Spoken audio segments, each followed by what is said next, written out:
Arianism. Arianism. This is perhaps the most dangerous and insidious Trinitarian heresy. It was, after all, the first heresy that was combated in an official way, first at the Council of Nicaea at 325 AD, and then again at the First Council of Constantinople in 381 AD. Arianism gets its name from an elder named Arius from Antioch, in present-day Turkey, who moved to Alexandria and taught that Jesus, who is called the Son of God, is not fully divine. The claim was that the Son was the greatest of all creatures and was brought out of nothing like the rest of creation. He is not true God from true God, as the creed would eventually declare.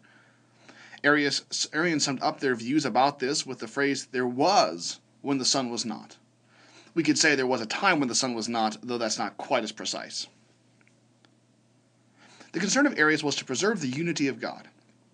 If the Son was confessed as fully God, you now had a Father who is fully God and a Son who is fully God. How could this mean there were anything but two gods? In light of his understanding of monotheism, this was not possible.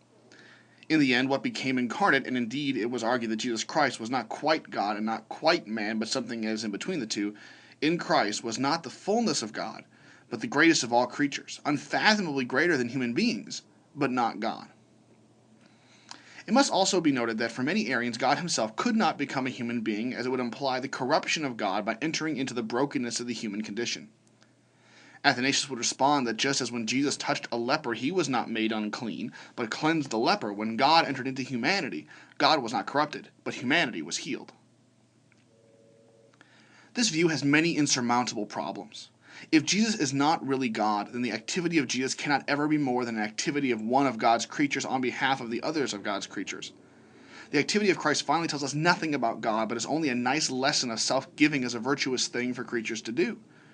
If Jesus is not really man, but some kind of human divine being that is really neither the one nor the other, then this action has not really even touched our humanity.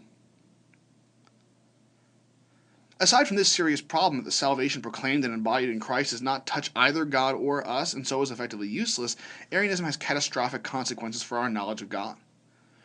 What has been claimed to be the single most significant instance of revelation, indeed revelation in the fullest sense of the word, is Jesus Christ. If Arius is correct, and Jesus is not of one being with the Father, the word and activity of Christ is not the word and activity of God, and so cannot tell us anything certain about God. This means that we can finally say nothing whatsoever about God, since we have no point of access into the divine life on which to base our statements. However, if we look at this same situation from a different perspective, it means that we can say anything we want to about God. If something exists and we know it, it calls into question any statement we might make about it because it's judged to be true or false in light of what actually exists.